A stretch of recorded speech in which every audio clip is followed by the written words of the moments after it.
Hey, and welcome to the video. We had a whole lot of family time this past Saturday. Today we're going to be having an adventure bike ride on the Hiawatha Trail. Yep, we're going to be taking you on a short ride on the Montana-Idaho border. We had so much fun. Here we go. Hey, I'm Stephanie. I'm Chris. And I'm Kaya. And welcome to our story. Today, our adventures take us to the Hiawatha Trail on the Montana-Idaho border. Here we go. Today is all about the history on the route to the Hiawatha. This particular trail spans Montana and Idaho, and it's right on the Idaho-Montana state line, which is exit 0 to get your bike pickup and then exit 5 to actually get on the trail. It costs under $300 for 3 people to, plus an extra fee to have your bikes transported down to the trail. When we went on Saturday, we didn't have our own bikes, so we had to rent 3 bikes, and then we also paid the extra $40 to have our bike taken down to the trail. But don't worry, this is one of those trips you don't need anything but your wallet. If you take that with you, you can pick up bikes, helmets, bike racks, they got lights available, snacks, everything the family needs to have a good time. In May of 1998, the first 13 miles of the bike trail were open to the public, and this is between Roland Street and Pearson Street. Currently, they have 15 miles available now, so they opened the last 2 miles later. After the Milwaukee Rail Company that owned the railroad on the Hiawatha Trail went bankrupt in 1980, it was one of over 80 railroads that went bankrupt in the U.S. and 360 plus railroads around the world. Now, 15 miles of that trail has been turned into a partial bike trail. Now, the first couple miles of that bike trail, is shared with a bus, but you're going to appreciate that bus when you don't have to ride back up the mountain on that bike. Because if you got a wife like mine who doesn't like getting on the bus, it can be a struggle bus getting back up that mountain. This is true. It's like literally right off a cliff. The portion of the trail we traveled followed a very easy 1.6% downhill grade from about 4,160 feet at the west portal to about 3,175 feet at the Pearson portal, for a total decrease, if you do the whole 15 miles, of about 1,000 feet. Now, on Saturday, we only traveled about 5 miles down, and then we turned around and went about 5 miles back up. So we didn't do the whole 30 miles, so I would say we probably only went down about 200 to 300 feet. From the time that the trail itself was established, it's currently 113 years old. However, it would be hard for you to tell due to how well kept the trail and the bridges that the train once went over are. It is a question for me who goes out to maintain or to at least see that the bridges and tunnels are still operational. Now, this is our second time taking this trip. The last time we went all the way down that 15 miles and took the bus back. And throughout that, we saw 7 amazing sky-high trestle bridges. It is definitely a sight to see.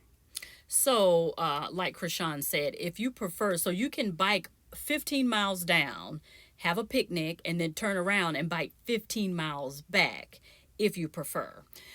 If you do not, you do have an option of taking a shuttle bus. Now, that is going to cost extra, just like Kaya said. But they do have a complimentary service of transporting the bike that you either rented or that you brought with you. And they put it on this cool little enclosed trailer. It kind of reminded us of like a U-Haul trailer.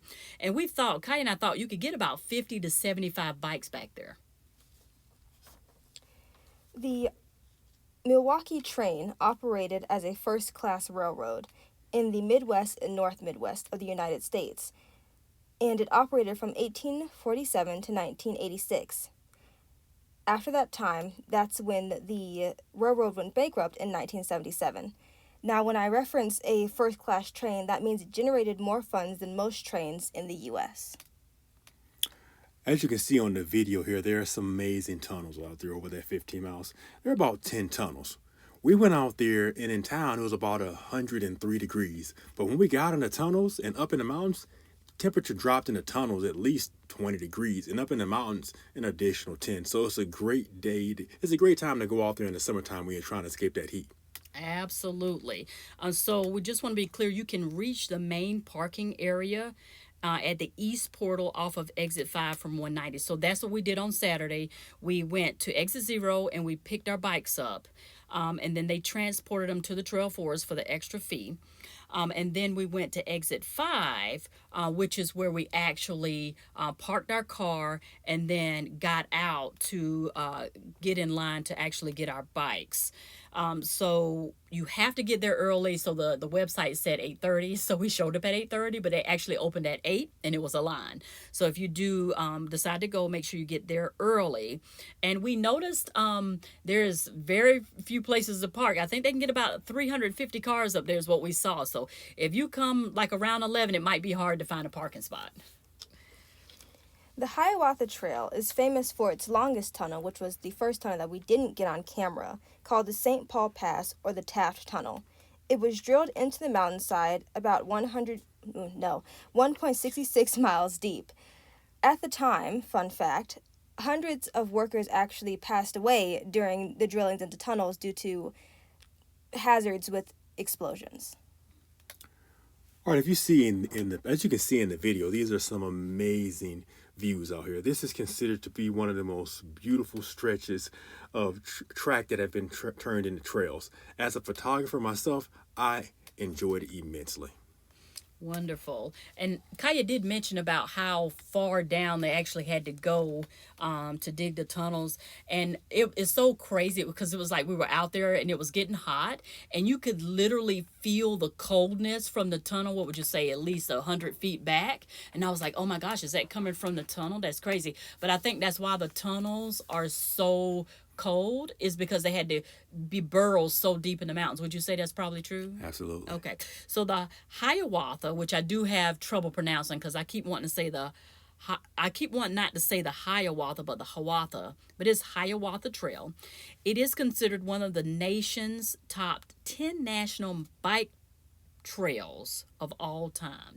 The 10 national, it made that list of 10 national mountain bike trails of all time. And they do coin it as the route of the Hiawatha. So those who own the Hiawatha Trail plan to add another 31 miles to it. It will go all the way into St. Regis, Montana.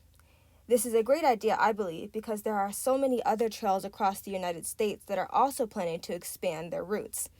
I hope at some point we can go to ride down and experience this new part of the trail.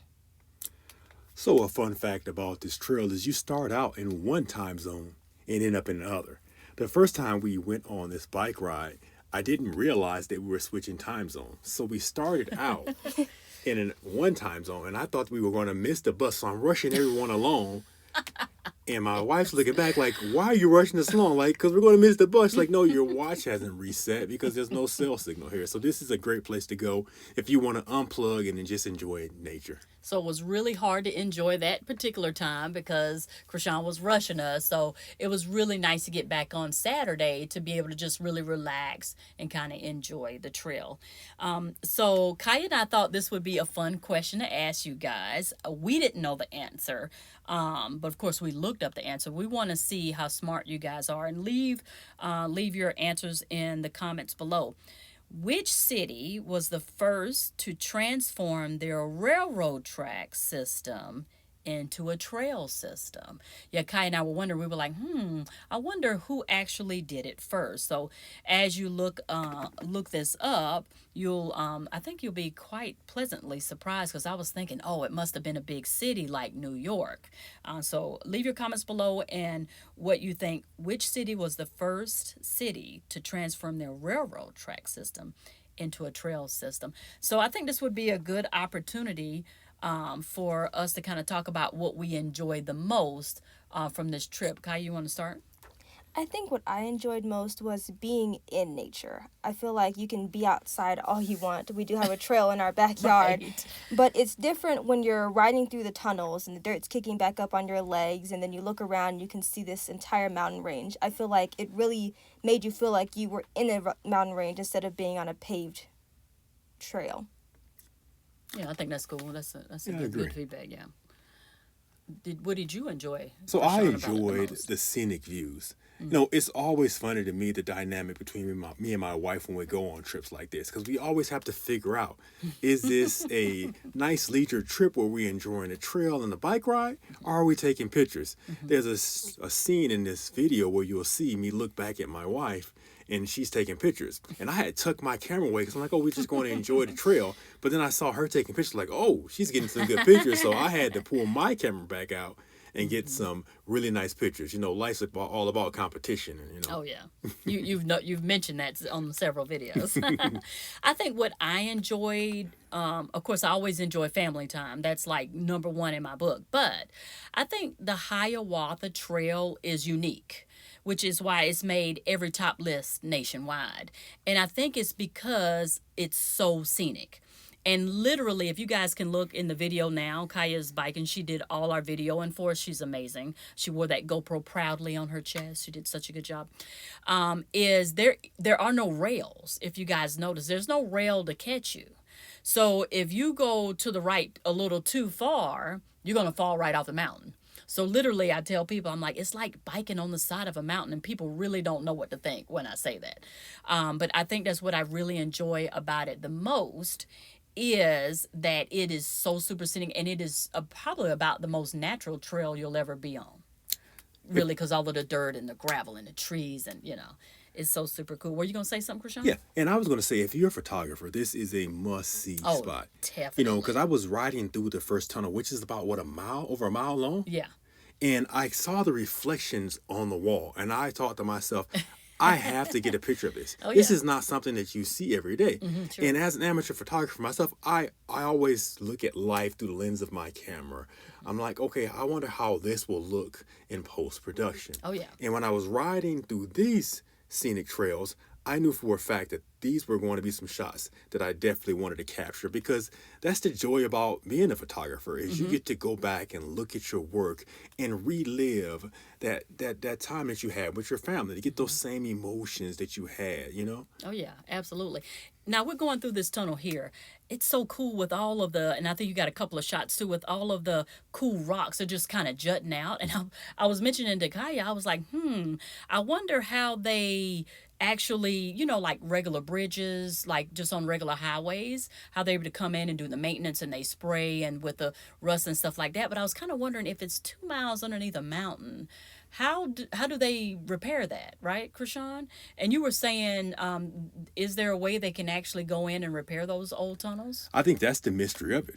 I mean, So you don't know either. Yeah, I'm assuming they're doing some kind of maintenance yeah, to you it. got to step out on faith. But Oh, one thing I goodness. like about this is you can still see the cuts That's in the so cool. concrete from Yeah. hundreds of years ago. Oh, yeah, You know, and you truly. can look at the modern bridges and you see how yeah. smooth and how Right. symmetric everything is. But this, you can see that somebody went in here by hand, carried that rock out there and forced this earth to be what they wanted it to be. Absolutely. Now, back in the day when they started converting, this was back in the 60s, when they started converting rails to trails, Kai and I found out something else that was really cool. So we thought it was like a government initiative. It wasn't. So as these railroads were stopped being used and they were going bankrupt and they just were, abandoned, people started walking on them and talking and, finding that time to just really exercise and work out. And so that's how it all got started. One person noticed somebody else was doing it. Before you know it, everybody's like walking and biking on these old railroad tracks. So then the government decided to go ahead on and start converting them. And so the original people who started this movement coined it rails to trails. So not only was the movement started by just people in general, enthusiasts, or say workout enthusiasts, like people like ourselves, right? Is they also coined the term as well. Isn't that cool? Have you guys ever heard of rail banking? Have you ever heard of rail banking? No. Hold on, but you can't just speed past that. What? So what you're trying to tell me is that this is the result of some adventurous mall walker? Not mall walker, silly square pants. Well, I guess mall walker that likes to be in nature. Maybe, who knows? That's pretty funny. But rail banking is kind of cool because Kai and I were doing a little research and stuff. And so once they basically gave over the rail lines and they started pulling them up to these enthusiasts, right, these mall walker enthusiasts, they realized they wanted to make sure that these rails didn't go to, basically to want to make sure that they were still recognized as railroad lines, just in case they wanted to use them in the future. And so they put a law into effect called the National Trail Systems Act. And what it is it is a law put in place that even though they allow people to bike and hike on these lovely trails, they're still the property of the government. And so if they want to put a rail line there in the future, that they are able to do so. So technically what we did on Saturday was we borrowed the land to work out on. Isn't that cool? That is pretty cool. Yeah, it's pretty cool. So we really enjoyed ourselves on Saturday, and we really wanted you guys to kind of take a look. If you've never been to Washington State before, if you want to just catch a plane and come on out, it is absolutely beautiful. Well, in this case, Absolutely Montana beautiful. and Idaho. Well, You know, I mean, but the Pacific Northwest, maybe that's what I should have said. in totality, is a very scenic area to go to. Yes, so come on out to the Pacific Northwest, Montana, Idaho, Washington. They have some really, really, really beautiful landscapes, especially the Hiawatha. I think everyone who comes out this way should experience the Hiawatha. What do you guys think? And one thing I want to emphasize about this Pacific Trail, it is all downhill. So despite no matter what your yeah, skill level that's is, true. you can still enjoy this. If you want a challenge, go both ways. Go 15 miles down and 15 miles back. If you just want to enjoy a scenic, family, peaceful ride, just coast downhill for 15 miles and enjoy the view. Can you believe I saw people out there on electric bicycles? Hey, by any means necessary. Yeah. Yeah, they were really nice people too. They said they were just getting a little bit older and they wanted to do their electric bike, but he did point out that you actually have to pedal it to get the electricity. So I thought that was kind of cool. I do think that it is not emphasized enough. They do offer walking sticks as well in the. Oh yeah, For I the forgot trail. about that. Yep, from a walker. Well, that was the video. I really hope you guys enjoyed it. We had so much fun on the Hiawatha Trail. Remember, do something nice for someone today, and you can do it. And don't forget to shine as bright as the 200 billion stars in our galaxy. And don't forget, we're just ordinary people trying to do extraordinary things. I love it.